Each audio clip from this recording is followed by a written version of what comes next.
Pekabaran Sabat ini berjudul Rombongan Kecil. Mari kita buka buku Yesaya pasal 10 dan kita baca ayat 20. Yesaya 10 ayat 20. Dikatakan di sana, tetapi pada waktu itu, sisa orang Israel dan orang yang terluput di antara kaum keturunan Yakub tidak akan bersandar lagi kepada yang mengalahkannya, tetapi akan bersandar kepada Tuhan yang Maha Kudus, Allah Israel, dan tetap setia. Israel yang dimaksudkan di sini adalah 10 suku di utara, yaitu kerajaan Israel setelah mereka terpecah dua. Mereka ditawan oleh kerajaan Asyur. Mengapa mereka ditawan? Kita baca sedikit ceritanya di buku Hosea. Kita buka buku Hosea pasal 8, Hosea pasal 8 ayat 3 dan 4. Hosea pasal 8 ayat 3 dan 4 firman Tuhan berkata, Israel telah menolak yang baik, biarlah musuh mengejar dia. Mereka telah mengangkat raja, tetapi tanpa persetujuanku. Mereka mengangkat pemuka, tetapi dengan tidak setahuku. Dari emas dan peraknya, mereka membuat berhala-berhala bagi dirinya sendiri, sehingga mereka dilenyapkan. Israel bertindak tanpa meminta petunjuk Tuhan, dan bahkan membuat berhala serta menyembahnya. Itu sebabnya dalam pasal 9 dalam buku Hosea ayat 17 dikatakan, Allahku akan membuang mereka, sebab mereka tidak mendengarkan Dia, maka mereka akan mengembara di antara bangsa-bangsa. Namun meskipun demikian, sudah diamarkan oleh utusan-utusan Allah, para nabi, Israel malah tetap melakukan kejahatan. Dalam pasal 12 dari buku Hosea ayat 2 dikatakan, Efraim menjaga angin dan mengejar angin timur sehari suntuk, memperbanyak dusta dan pemusnahan. Mereka mengadakan perjanjian dengan Asyur dan membawa minyak kepada Mesir. Dalam hal ini Hosea menggunakan Efraim sebagai gambaran Israel, sebab suku Efraim yang memimpin Israel dalam kemurtadan, dalam penyembahan berhala. Sebab mereka degil hatinya. Hosea 4 ayat 16 dan 17 berkata, sebab Israel degil seperti lembu yang degil. Masakan sekarang Tuhan menggembalakan mereka seperti domba di tanah lapang? Efraim bersekutu dengan berhala-berhala, biarkanlah dia. Dan perhatikan berhala yang mana yang mereka sembah? Hosea 11 ayat 7 menyatakan, umatku betah dalam membelakangi aku, mereka memanggil kepada Baal dan berhenti meninggikan namaku. Itu sebabnya utusan-utusan Allah dikirim kepada umat-umatnya untuk panggil Israel agar bertobat. Hosea 14 ayat 2 dan 3 berkata, bertobatlah hai Israel kepada Tuhan Allahmu, sebab engkau telah tergelincir karena kesalahanmu. Bawalah sertamu kata-kata penyesalan dan bertobatlah kepada Tuhan. Katakanlah kepadanya, ampunilah segala kesalahan, sehingga kami mendapat yang baik, maka kami akan mempersembahkan pengakuan kami. Namun sedihnya, Israel tidak bertobat. Akhirnya mereka ditawan oleh Asyur yang mereka andalkan. Namun Asyur menjadi sombong, angkuh, tinggi hati. Asyur sebenarnya Allah gunakan sebagai cambuk. Kita kembali kepada Yesaya 10, kita mundur ke ayat 5 dan 6. Dikatakan, celakalah Asyur yang menjadi cambuk murkaku dan yang menjadi tongkat amarahku. Aku akan menyuruhnya terhadap bangsa yang murtad, dan aku akan memerintahkannya melawan umat sasaran murkaku untuk melakukan perampasan dan penjarahan dan untuk menginjak-injak mereka seperti lumpur di jalan. Asyur Allah jadikan cambuk bagi Israel agar Israel bertobat. Namun rupanya tidak demikian dengan isi hati Asyur.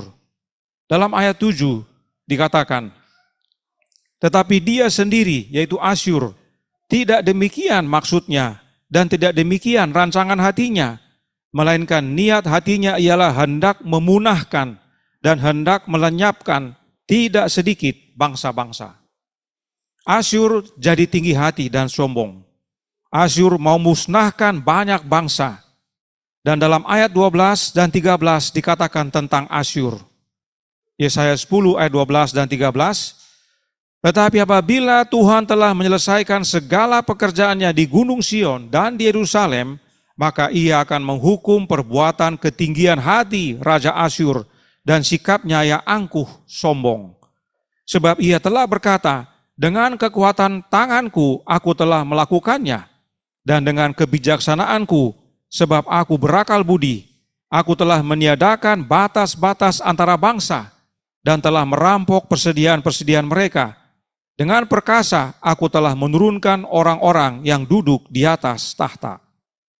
Inilah wujud kesombongan Asyur. Asyur sebenarnya alat Tuhan untuk hukum umatnya, agar umat-umatnya bertobat.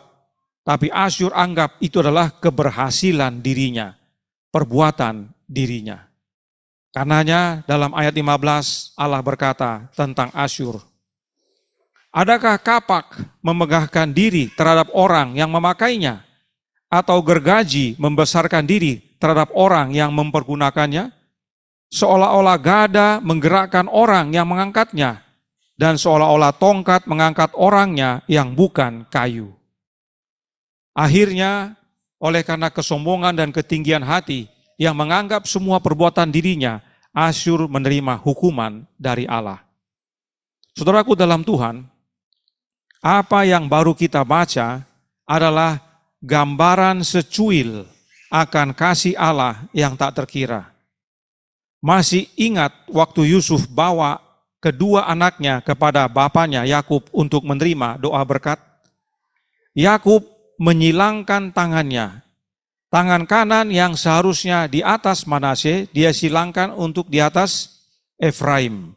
Dan tangan kiri yang seharusnya untuk Efraim anak bungsu, dia silangkan ke Manasye yang adalah anak sulung. Yusuf coba larang, tapi Yakub katakan tidak. Sebab keduanya akan menjadi bangsa yang besar.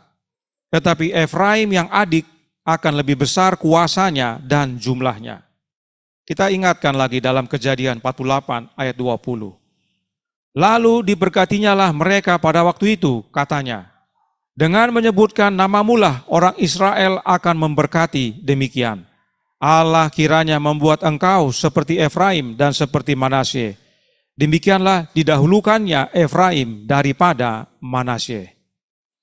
Namun apa yang terjadi? Efraim memang lebih besar kuasanya, lebih banyak jumlahnya, tapi Efraim murtad. Efraim hilang. Lalu bagaimana dengan Asyur?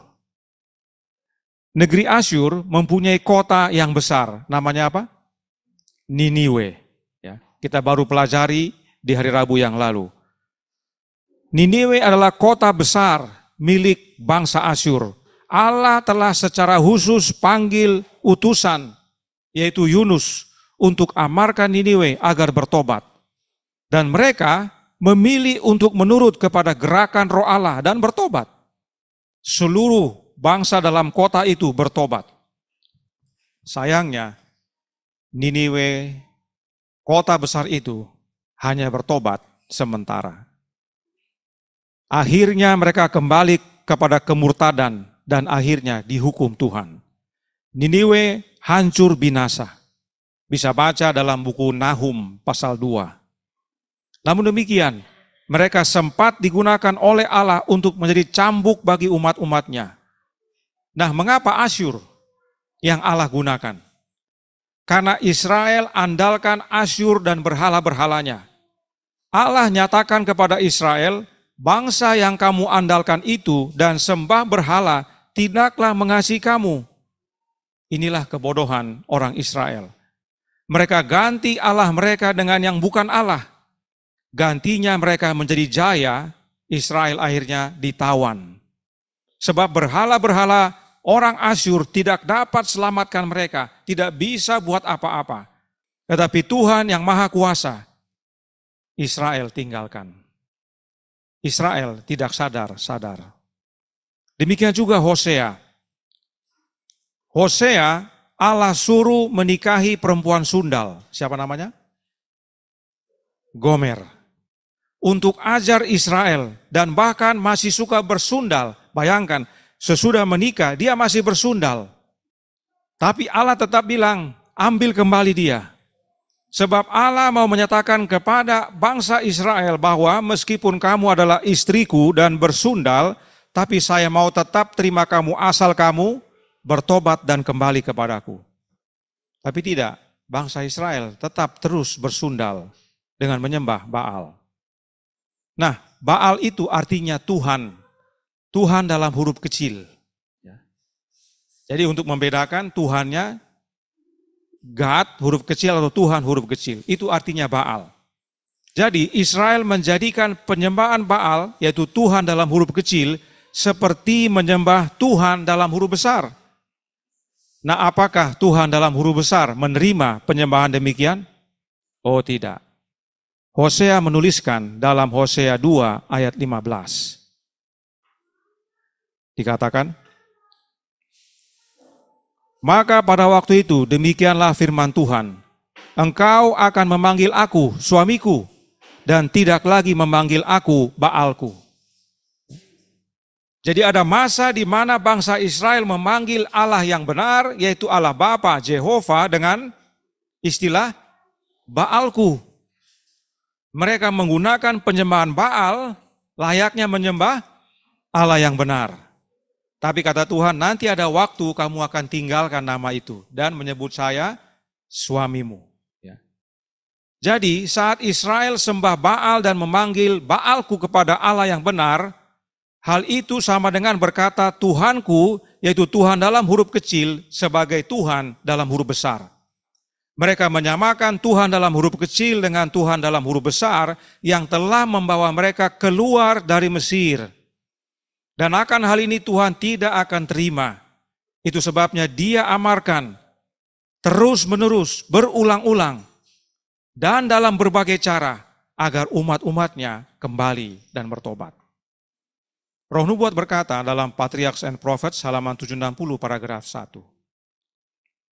Bangsa Israel di dalam penyembahan mereka kepada patung anak lembu itu mengaku sedang berbakti kepada Allah. Dengan demikian, Harun pada waktu mengumumkan perbaktian kepada berhala itu menyatakan, esok hari adalah hari raya bagi Yehova. Mereka bermaksud untuk menyembah Allah, sebagaimana bangsa Mesir menyembah Osiris dengan memakai lambang sebuah patung. Tetapi Allah tidak dapat menerima pelayanan seperti ini. Jadi mereka tiru bangsa lain. Bangsa lain itu menyembah sesuatu yang mereka tidak lihat, dengan membuat patung supaya kelihatan yang mereka sembah yang tidak kelihatan itu. Mereka tiru dan mereka buatlah itu anak lembu emas supaya itulah gambaran menyembah Jehovah. Dikatakan sekalipun itu diadakan atas namanya Dewa Matahari dan bukan Jehovah yang menjadi tujuan yang sebenarnya daripada perbaktian mereka itu. Jadi kalaupun mereka buat patung anak lembu dan mereka bilang ini menyembah Jehovah, sebenarnya bukan. Mereka menyembah Dewa Matahari yang memang tujuan dari perbaktian itu. Bukankah hal yang sama terjadi di zaman sekarang ini? Israel rohani menyembah berhala Trinitas dan menyamakan Trinitas dengan satu-satunya Allah yang benar. Apakah Baal dan Trinitas mempunyai hubungan? Oh ya. Baal adalah penyembahan Dewa Matahari dan Trinitas berasal dari penyembahan Dewa Matahari. Silahkan lihat pekabaran sebelumnya seperti pekabaran 9:11 dan ilah-ilah Babylon. Dan tentang Allah yang benar, Roh Nubuat berkata dalam Prophets and Kings halaman 275 paragraf 3. Allah kita adalah Allah yang berkasihan. Dengan panjang sabar dan belas kasihan yang lemah lembut, ia berurusan dengan para pelanggar hukumnya.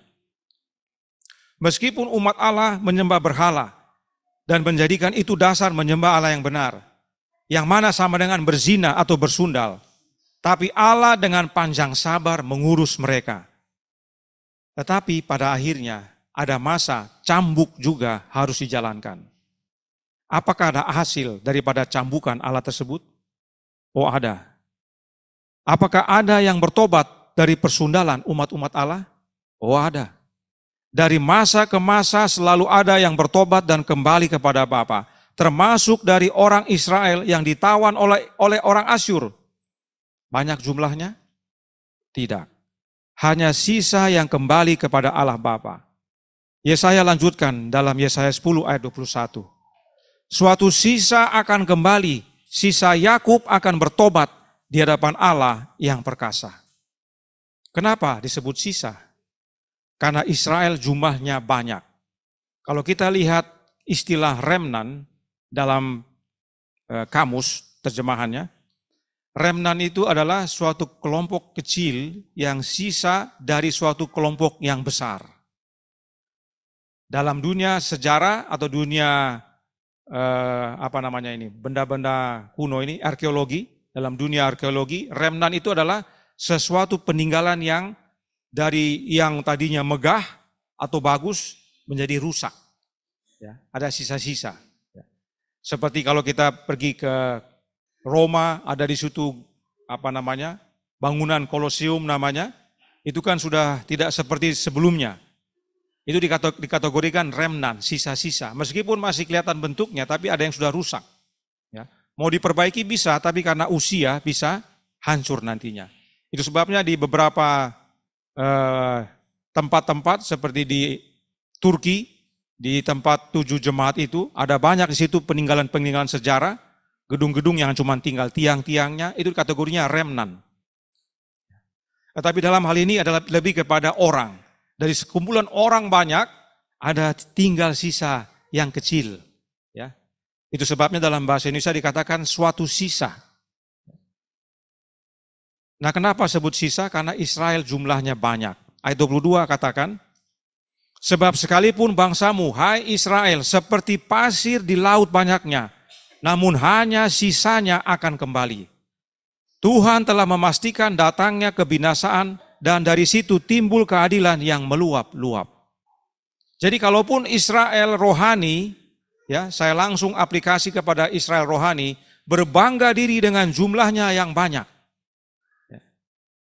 Saya yakin beberapa dari kita pernah mendengar saudara-saudara kita dari Israel rohani berkata, kalau memang kalian yang benar, coba buktikan dengan apa? Dengan jumlah orang yang banyak.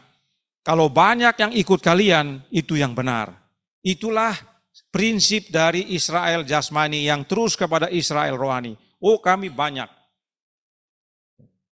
Seperti pasir di laut. Tapi ingat, yang banyak itu yang murtad. Hanya sisa yang akan kembali. Israel rohani sebenarnya sudah ditawan dalam penyembahan berhala. Dan karenanya mudah bagi mereka untuk kompromi dalam berbagai hal. Israel rohani semakin serupa dengan dunia. Kepada Israel jasmani, melalui Musa, Tuhan Allah berkata, Ulangan 6 ayat 1-5. Inilah perintah, yakni ketetapan dan peraturan yang aku ajarkan kepadamu atas perintah Tuhan Allahmu, untuk dilakukan di negeri, kemana kamu pergi untuk mendudukinya. Supaya seumur hidupmu engkau dan anak cucumu takut akan Tuhan Allahmu dan berpegang pada segala ketetapan dan perintahnya yang kusampaikan kepadamu, dan supaya lanjut umurmu. Maka dengarlah, hai orang Israel, lakukanlah itu dengan setia, supaya baik keadaanmu. Apa yang lakukan dengan setia ini? Menurut kepada Tuhan Allah. Supaya kamu menjadi sangat banyak. Jadi bangsa Israel sangat banyak itu oleh karena penurutan kepada Tuhan Allah. Seperti yang dijanjikan Tuhan Allah nenek moyangmu kepadamu di suatu negeri yang berlimpah-limpah susu dan madunya. Dengarlah hai orang Israel, Tuhan itu Allah kita, Tuhan itu Esa. Kasihilah Tuhan Allahmu dengan segenap hatimu dan dengan segenap jiwamu dan dengan segenap kekuatanmu. Israel jasmani sudah diingatkan pentingnya menurut dan menyembah satu-satunya Allah yang benar. Agar mereka menjadi makmur, menjadi banyak jumlahnya, berlimpah susu madu tempat tinggal mereka. Sebab, Ulangan 8 ayat 19 lanjutkan. Tetapi jika engkau sama sekali melupakan Tuhan Allahmu dan mengikuti Allah lain, beribadah kepadanya dan sujud menyembah kepadanya, aku memperingatkan kepadamu hari ini bahwa kamu pasti binasa. Tuhan sudah ingatkan. Sedihnya Israel jasmani tidak turut dan melupakan Allah yang benar. Demikian juga dengan Israel rohani. Mereka ikut Allah lain dan sujud menyembah berhala-berhala dunia. Jika mereka tidak bertobat, mereka pasti binasa. Sekarang pertanyaannya, karena mendengar ini seringkali kita memikirkan di luar sana. Apakah kita Israel rohani? Ya. Jangan melihat Israel rohani hanya kepada gereja Advent. Memang Roh Nubuat katakan Israel rohani itu adalah gereja Advent. Tetapi kita yang mengaku Advent, berarti kita adalah Israel rohani. Nasihat ini bukan buat gereja Advent. Nasihat ini untuk kita. Apakah kita sembah berhala? Sudah pasti. Ya. Tidak ada satupun dari kita yang tidak punya berhala. Entah dalam pikiran atau dalam hati. Atau yang secara fisik ada di hadapan kita. Meskipun kita sudah tinggalkan Trinitas, kita sudah tinggalkan Baal, tapi masih ada berhala-berhala dalam hidup kita. Kita adalah umat sisa yang bertobat dan tinggalkan Baal Trinitas. Tapi jika kita umat sisa masih sembah berhala-berhala lainnya, maka akan ada umat sisa yang keluar dari sisa. Kita adalah Israel. Dari Israel rohani ini keluar umat sisa karena tinggalkan Baal Trinitas. Tapi kalau tidak semua Baal dibersihkan, akan ada sisa dari sisa. Sebab nama Baal bukan satu. Hosea 2 ayat 16 bahasa Indonesia, Hosea 2 ayat 17 bahasa Inggris. Lalu aku menjauhkan nama para Baal dari mulutmu, maka nama mereka tidak lagi disebut. I will take away the names of Baalim. They shall no more be remembered by their name. Baal bukan satu. Baal ada banyak. Itu sebabnya Trinitas selaras dengan Baal. Sebab dia bukan satu Allah, tapi ada 3 Allah di dalamnya. Karenanya banyak Baal dalam hidup umat-umat Allah. Kita sudah tinggalkan satu, yaitu Trinitas. Bagaimana dengan nama Baal, Baal yang lain? Jika masih ada, izinkan Allah menjauhkannya dari hidup kita dan tidak diingat lagi. Apa yang terjadi bila semua Baal sudah musnah dari hidup kita? Hosea 2 ayat 18 dan 19. Aku akan menjadikan engkau istriku untuk selama-lamanya, dan aku akan menjadikan engkau istriku dalam keadilan dan kebenaran, dan dalam kasih setia dan kasih sayang. Aku akan menjadikan engkau istriku dalam kesetiaan, sehingga engkau akan mengenal Tuhan. Berulang-ulang dikatakan istriku, istriku. Ada yang mau menjadi istri Allah? Menjadi istri Allah selama-lamanya. Menjadi istri Allah dalam kesetiaan. Sehingga kita mengenal suami kita, yaitu Allah Bapa. Kita mengenal Dia sebagaimana suami mengenal istrinya. Itu sebabnya kata mengenal dalam ayat ini sama dengan kata bersetubuh dalam Kejadian 4 ayat 1. Karena diterjemahkan dari Ibrani yang sama. Inilah makna daripada pengenalan akan Allah Bapa. Hubungan kita dengan Bapa digambarkan dengan hubungan suami istri. Begitu erat dan intim hubungan yang Bapa rindukan dengan kita. Tapi kita berzina. Dan meski berzina, Allah Bapa tetap berupaya memenangkan cinta kita kembali. Berbagai upaya Allah Bapa buat agar istrinya kembali. Dan meski bersundal istrinya ulang-ulang, Allah Bapa masih mau terima kita kembali. Kita sudah tinggalkan Trinitas, betul kata Allah Bapa. tapi masih ada berhala-berhala dalam hatimu, sehingga engkau bukan istriku yang setia. Kalian masih suka bersundal, hai kelompok serayu. Maukah engkau menjadi istriku dalam kesetiaan? Inilah kasih Allah yang tak terkira, lidah tak dapat uraikan. Hingga pada akhirnya Allah Bapa karuniakan anaknya agar umat-umatnya yang bertobat dapat bersatu kembali dengan Dia. Tentang umat yang sisa ini, Yesaya tulis dalam pasal 10. Masih ingat tadi ya? Yesaya pasal 10 ayat 20 dan seterusnya. Dalam pasal 8 berisi tentang penyerangan bangsa Asyur kepada Israel. Tapi dikatakan dalam pasal 8, mereka yang menantikan Tuhan dan mengharapkan Dia akan selamat. Bagaimana keselamatan dinyatakan? Kita baca pasal 9, ayat 5 dan 6. Dan seorang anak telah lahir untuk kita, seorang putra telah diberikan untuk kita.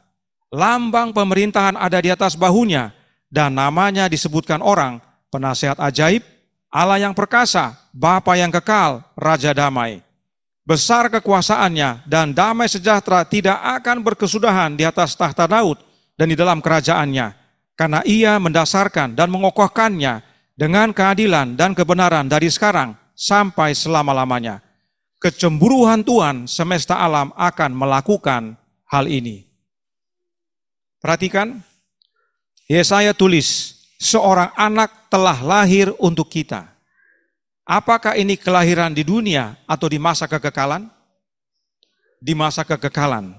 Jawabnya di kalimat yang warna biru. Sebab dikatakan, seorang putra telah diberikan untuk kita. Artinya Allah harus punya putra dulu baru dapat diberikan. Ini salah satu fakta bahwa Yesus adalah anak Allah yang Bapa peranakan di masa kekekalan. Itu sebabnya Yesus adalah anak Allah. Kemudian dikatakan, setelah genap waktunya anak Allah datang ke dunia untuk selamatkan umat-umatnya. Dan karena itu adalah kecemburuan Allah. Jadi, karena Allah Bapa cemburu, maka Ia karuniakan anaknya yang tunggal agar barang siapa yang percaya tidak binasa tapi selamat. Banyak yang percaya? Tidak. Mereka percaya Yesus yang lain, anak yang lain, tapi menganggap itu Yesus yang benar. Bisa lihat formatnya? Dari awal mereka menggunakan sesuatu yang salah untuk menjadi dasar menyembah yang benar. Israel menyebut Baalku kepada Allah yang benar. Zaman sekarang orang menerima Yesus yang salah, Yesus yang lain sebagai Yesus yang benar. Saya puji Tuhan kemarin diberikan kesempatan bicara lagi dalam ibadah di kantor. Mereka mendadak, jadi mereka hubungi saya. Tidak sempat yang lain. Saya dengan senang hati. Dan saya kabarkan kemarin tentang keilahian Kristus. Di awal pembicaraan saya tanya, siapa di sini yang Protestan? Beberapa angkat tangan. Saya bilang Protestan percaya Yesus disebut anak Allah karena kelahirannya di dunia ini. Itu Protestan. Siapa yang Katolik? Ada yang angkat tangan. Oh, kami Katolik. Oke. Katolik percaya bahwa Yesus itu keluar dari Bapa, tapi tidak putus. Eternal generation namanya. Karena kalau putus, maka Trinitas tidak ada atau rusak. Sebab Trinitas artinya ada satu Allah, di dalamnya itu ada 3 pribadi. Jadi Yesus keluar dari Bapa, tapi keluar terus. Tidak putus. Begitu dia putus, maka akan ada 2 Allah, bukan satu Allah lagi. Tahu itu? Mereka diam-diam saja. Tidak hafal katekismus? Saya bilang begitu. Itu dalam katekismus. Ada GPDI di sini, tidak ada yang angkat tangan. Jadi pada waktu itu tidak ada GPDI. Terus ada yang Advent, ada 1 Advent. Ya. Saya bilang gereja Advent percaya Yesus anak yang muncul bersamaan dengan Bapa, bukan anak sebenarnya. Jadi pada masa kekekalan, Bapa, Anak, dan Roh itu menurut Gereja Advent muncul bersamaan. Ya. Kalau mereka memahami apa maksud saya, mereka harus berpikir. Mereka bilang ini ibadah okumene, tapi anak Allah yang mereka sembah berbeda. Ketiganya berbeda. Ya. Saya tidak sebut begitu, tapi saya sebut begini. Jadi, anak Allah yang disembah berbeda-beda. Sekarang saya bilang, saya mau perkenalkan anak Allah yang sesuai dengan Alkitab. Dan saya jelaskan kepada mereka mengenai keilahian Kristus berdasarkan Amsal 8. Tapi supaya kita tahu bahwa di dunia ini orang menyembah anak Allah atau menyembah Yesus atau percaya kepada Yesus yang lain, tapi mereka anggap itu Yesus yang benar. Kita sama-sama menyembah Yesus, kata mereka. Padahal kalau kita selidiki ajaran masing-masing denominasi itu beda Yesusnya. Perhatikan terjemahan berikut ini tentang yang warna kuning. Ingat, semuanya itu Allah lakukan, ya. Kenapa? Kecemburuan Tuhan semesta alam akan melakukan hal ini. Anak itu Allah berikan kepada kita karena Allah cemburu. Supaya kita lihat kenapa cemburu Allah ini kudus, ya. Bukan seperti kita.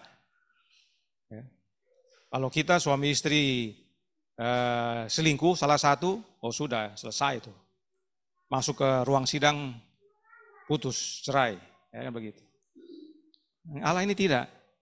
Ya.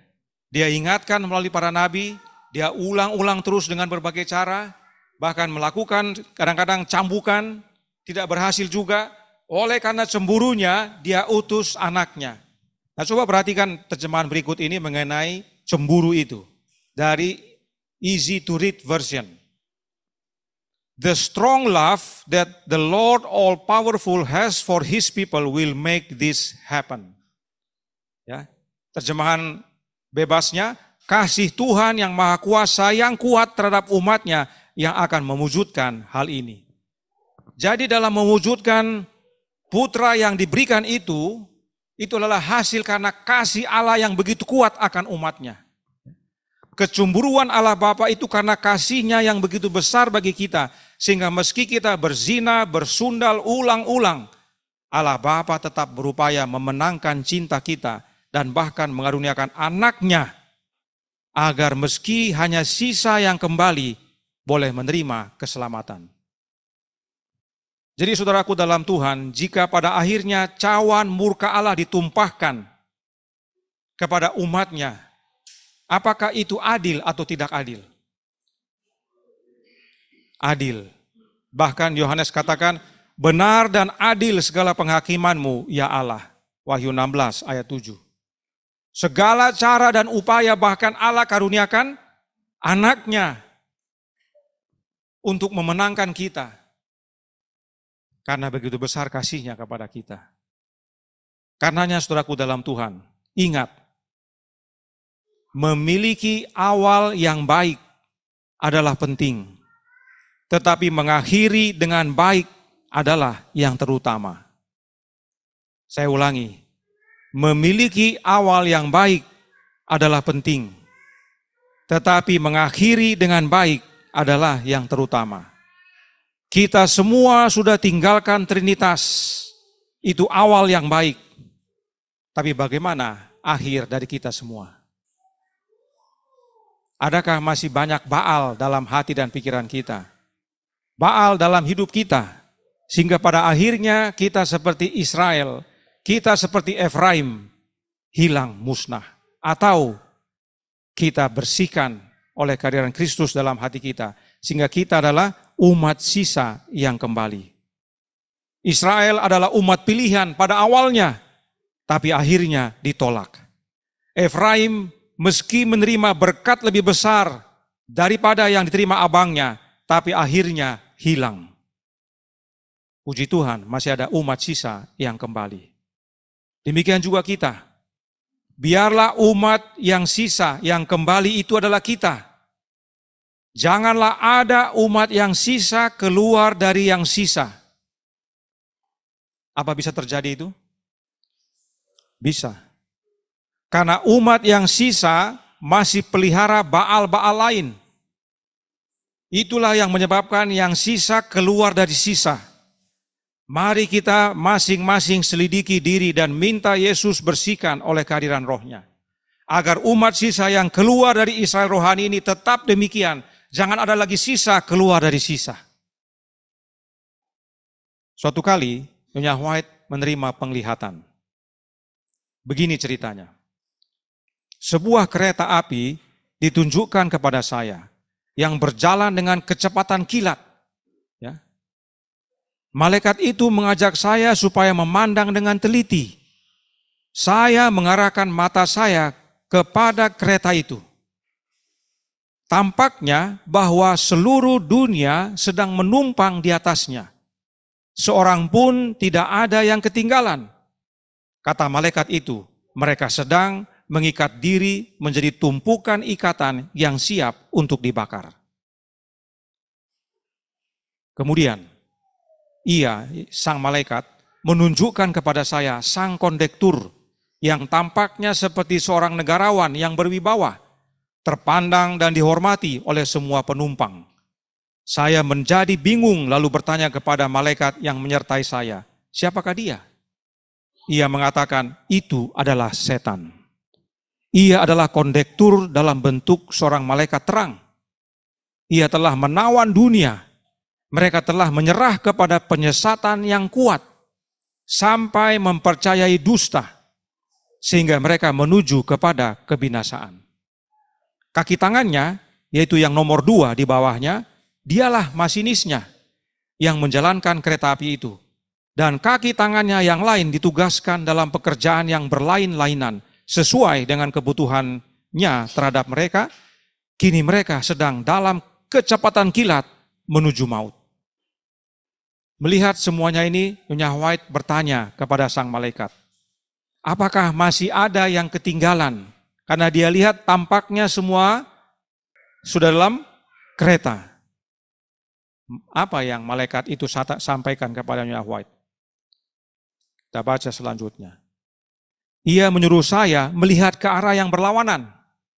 Lalu saya melihat suatu rombongan kecil yang sedang menempuh jalan yang sempit. Semua kelihatannya bersatu dengan teguh, dipadukan bersama-sama oleh kebenaran. Dalam kumpulan-kumpulan atau kelompok-kelompok. Kata malaikat itu, malaikat yang ketiga sedang mengikat mereka atau memeterai mereka menjadi tumpukan-tumpukan untuk simpanan sorga. Rombongan yang kecil ini tampaknya sangat lelah, seakan-akan mereka telah melalui kesukaran dan perjuangan yang sengit. Lagi pula tampaknya seakan-akan matahari baru saja terbit di belakang sebuah awan dan bersinar pada wajah mereka, menyebabkan mereka tampak sebagai orang-orang yang akan menang, seolah-olah kemenangan mereka sudah hampir diraih. Saudaraku dalam Tuhan, inilah sumber judul renungan pada pagi hari ini, rombongan kecil. Kita perlu renungkan perkataan ini, suatu rombongan kecil. Nyonya White lihat, tampaknya seisi dunia ini sudah ikut dalam kereta setan. Rasa-rasanya tidak ada yang tertinggal sampai dia tanya, apakah ada yang tertinggal? Saking kecilnya, Nyonya White tidak lihat. Malaikat harus bantu dengan mengarahkan pandangan Nyonya White kepada suatu rombongan kecil yang berada di arah yang berlawanan. Apa artinya di arah berlawanan? Kalau kereta ke sana, rombongan kecil ke sana. Kita nggak bisa jalan mundur. Karena banyak dari kita jalan mundur, kereta ke sana, kita mau memandang surga, oh iya nggak apa-apa. Kita ikut mundur. Supaya terkesan berlawanan, mukanya yang berlawanan, tapi jalannya tetap ikut jalannya setan. Ya. Perjalanan rombongan kecil berlawanan dengan rombongan orang dunia dalam kereta setan. Jika jalan kita berlawanan dengan jalan orang dunia, maka bagaimana kehidupan kita? Sama atau berbeda? Berbeda. Berlawanan. Dunia menyembah banyak Baal. Berarti kita juga harus tinggalkan semua Baal. Ya, bukan ikut sembah semua Baal juga. Ya. Tidak mungkin kita mengaku umat sisa, tidak mungkin kita ikut rombongan kecil, tapi kita hidup dalam gerbong setan. Kita harus keluar dari gerbong setan dan berjalan berlawanan dengan jalan setan. Kemudian perhatikan, rombongan kecil itu bersatu teguh, dipadukan bersama-sama oleh kebenaran. Kebenaran apa yang menyatukan mereka atau mengikat mereka? Apa yang sudah dibilang? Malaikat yang ketiga yang sedang mengikat mereka. Kebenaran pekabaran malaikat ketiga yang ikat orang-orang ini. Mereka tidak menyembah binatang dan patungnya. Mereka adalah orang-orang yang menuruti perintah Allah kepada Yesus. Inilah rombongan kecil ini. Umat yang sisa ini. Nah, apakah patung binatang itu? Kita segarkan lagi. The Great Controversy atau Kemenangan Akhir halaman 469 paragraf 1 berkata, sejak diberlakukannya pemeliharaan hari Minggu di Amerika Serikat akan menjadi pemberlakuan penyembahan kepada binatang itu dan patungnya. Jadi, pemeliharaan hari Minggu adalah patung yang disampaikan dalam pekabaran malaikat ketiga. Lalu, masih dalam buku yang sama, Kemenangan Akhir, Roh Nubuat jelaskan dalam halaman 468 paragraf 3. Katolik Roma mengakui bahwa perubahan hari Sabat dilakukan oleh gereja mereka dan menyatakan bahwa orang-orang Protestan oleh pemeliharaan hari Minggu mengakui kekuasaan gereja Katolik Roma. Di sini saya tahu ada beberapa yang Katolik atau pernah Katolik, ada juga yang Protestan. Protestan itu muncul karena Martin Luther menentang ajaran-ajaran dalam gereja Katolik. Ada 95 dalilnya. Dan oleh karena itu muncullah aliran Protestan. Tapi uniknya, aliran Protestan ini, dia tetap berbakti pada hari Minggu yang ditetapkan oleh gereja Katolik. Gereja Katolik katakan kalau Protestan tetap berbakti hari Minggu, berarti dia mengakui kekuasaan kami yang mereka lawan. Itu makna kalimat ini. Mereka lawan kami, mereka memberontak atau memprotes kami, tapi mereka ikut yang kami putuskan. Dalam buku The Catholic Catechism of Christian Religion, dalam jawaban kepada pertanyaan mengenai hari yang harus dipelihara menurut hukum keempat, terdapat pernyataan ini. Ya, dalam buku Katolik dinyatakan ini. Apa yang harus dilakukan mengenai hukum keempat? Dia jelaskan yang warna biru. Selama hukum yang lama berlaku, mereka sebut 10 hukum itu hukum yang lama, hari Sabtu adalah hari yang dikuduskan. Tetapi gereja diperintahkan oleh Yesus Kristus. Ada? Tidak ada ya perintahnya. Dan dituntun oleh Roh Allah telah menggantikan hari Sabtu kepada hari Minggu. Dalam Alkitab tidak ada perintah Yesus ganti hari Sabtu menjadi hari Minggu. Itu hanya perkataan gereja Katolik. Jadi sekarang kita kuduskan hari pertama, bukan hari ke-7. Dan sekarang Minggu artinya hari Tuhan. Ya. Bagi saudara-saudara yang beragama Katolik dan beragama Protestan di tempat ibadah maupun yang di media Zoom. Ini pernyataan sejarah. Ini bukan kalimat sembarangan. Ini sejarah yang menyatakan. Gereja Katolik sendiri akui bahwa yang mengubah hari Sabat, hari Sabtu kepada hari Minggu, hari pertama adalah mereka. Dan itu diakui. Dan Protestan ikut kepada keputusan itu. Jadi, hari Minggu ditetapkan oleh Katolik Roma untuk gantikan Sabat yang benar, yaitu hari apa? Hari Sabtu. Ya. Inilah pentingnya amaran pekabaran malaikat ketiga. Dan rombongan kecil itu diikat oleh pekabaran malaikat ketiga. Mereka tinggalkan Baal Trinitas, lalu sembah Allah yang benar pada hari Sabat yang benar, yaitu hari Sabtu. Rombongan kecil itu meskipun ada kumpulan-kumpulan, ada dikatakan, bisa lihat ya, dalam kumpulan-kumpulan atau kelompok-kelompok, ya, meskipun mereka dalam kumpulan-kumpulan atau kelompok-kelompok, tapi mereka bukan terdiri dari kelompok dengan berbagai aliran. Ini harus diingat, karena di dunia ini, bukan hanya di Indonesia, kelompok yang mengaku OTG, alirannya banyak. Ada OTG lunar, ada OTG Fish, ada OTG yang lain-lain. Ada lagi Advent Davidian, Advent Reformasi, Advent apa lagi? Metro, dan sebagainya. Bukan yang seperti itu. Rombongan kecil ini satu aliran. Aliran yang menurut kepada perintah Allah dan memiliki kesaksian Yesus Kristus. Kalau orang percaya tulisan Roh Nubuat, lalu dia tetap berbakti Sabat lunar, berarti dia tidak memiliki kesaksian Yesus Kristus. Kesaksian Yesus Kristus jelas menyampaikan. Hari Sabat adalah hari ketujuh adalah hari Sabtu. Jadi perhatikan ciri-ciri penyembahan Baal. Yang pertama, menyembah patung anak lembu dan menganggapnya sebagai menyembah Yehova. Itu ciri-cirinya, itu standar awalnya.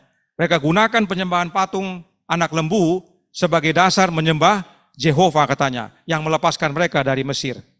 Kedua, mereka menyebut Baalku kepada Allah yang benar. Bukan sebagai suamiku, tapi Baalku. Ketiga, percaya kepada Yesus yang lain. Yesus yang bukan Bapa peranakan, tapi menganggap sebagai Yesus yang benar. Ini semua ciri-ciri Baal. Yang keempat, berbakti pada hari Sabat yang lain. Hari pertama kah, hari ke-8 kah, hari ke-9 kah, hari bulan kah, atau hari apa saja. Tapi menganggap itu hari ke-7, hari Sabat yang benar. Itu sama dengan Baal. Itu ciri-ciri Baal semuanya. Dan masih banyak yang lain. Silahkan pelajari dan selidiki yang terjadi di zaman ini. Jadi saudaraku dalam Tuhan, bila manusia menjadikan yang salah sebagai sesuatu yang benar, atau yang Tuhan larang tapi tetap dibuat, maka itu sama dengan Baal. Mereka masih dalam gerbong setan. Karenanya apa yang kita perlukan? Roma 11 ayat 5. Demikian juga pada waktu itu ada tinggal suatu sisa menurut pilihan kasih karunia. There is a remnant according to the election of grace. Umat yang sisa itu berdasarkan pilihan kasih karunia. Dan kasih karunia itu adalah Yesus Kristus.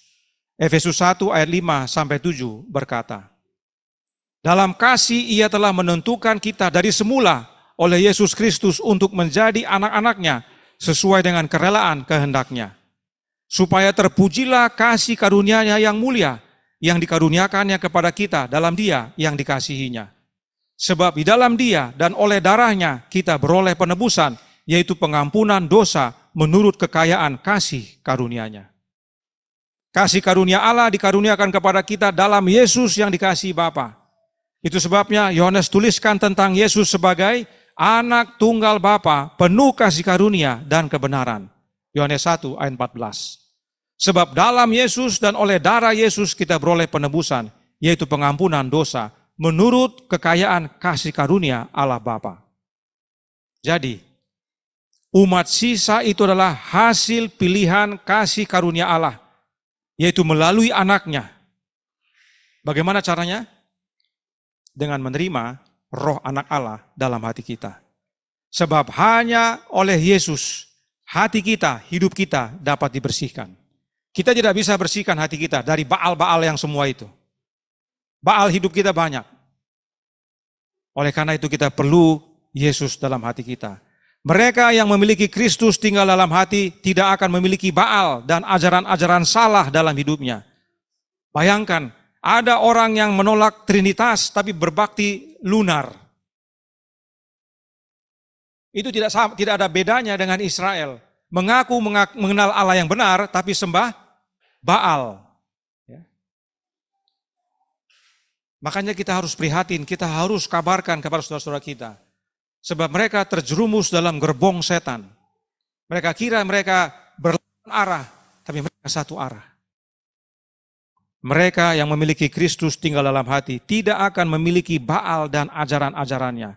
Ajaran-ajaran yang salah, yang dilarang tapi dianggap benar, bahkan dianggap itu menyembah Allah yang benar. Inilah rahasia rombongan kecil itu. Kita tidak terjerumus kepada penyembahan berhala, sebab kita menuruti perintah Allah dan beriman kepada Yesus. Kiranya ini menjadi pembaharuan bagi kita di kelompok ini dan juga yang hadir di media Zoom, agar kita mulai hari ini bersihkan hidup dari semua Baal dan menjadi istri Allah yang setia dalam kesetiaan, karena Dia begitu mengasihi kita. Tuhan memberkati, saya bawa dalam nama Yesus. Amin. Mari kita berdoa, kita bertelut. Bapa kami yang di sorga, Allah pencipta langit dan bumi, laut dan segala isinya, Allah yang maha besar, satu-satunya Allah yang benar, yang kami sembah selalu melalui anak-Mu yang tunggal, Yesus Kristus. Kami mohon ampun pada pagi hari ini. Kami diingatkan bahwa kami masih punya banyak Baal. Baal bukan satu. Ada banyak Baal-Baal. Karenanya penting bagi kami untuk bertobat. Terima kasih atas amaran pada pagi hari ini ya Bapa. Agar mulai hari ini masing-masing kami yang telah keluar dari Israel rohani sebagai rombongan kecil. Jangan ada lagi rombongan kecil lainnya yang keluar dari rombongan kecil. Jangan ada sisa dari sisa. Biarlah sisa inilah yang terus setia sampai pada akhirnya. Kami bersihkan semua dalam hidup ini oleh kehadiran kasih karunia-Mu, yaitu kehadiran anak-Mu yang tunggal dalam hati. Karenanya, tolong kami ya Bapa. Curahkan roh anak-Mu dalam hati ini. Dan biarlah semua kami yang hadir dan mendengar mau membuka hati dan mengizinkan Kristus masuk. Sebab hanya Dia sendiri yang mampu membersihkan hati kami dari semua berhala, unsur-unsur kejahatan dan dosa.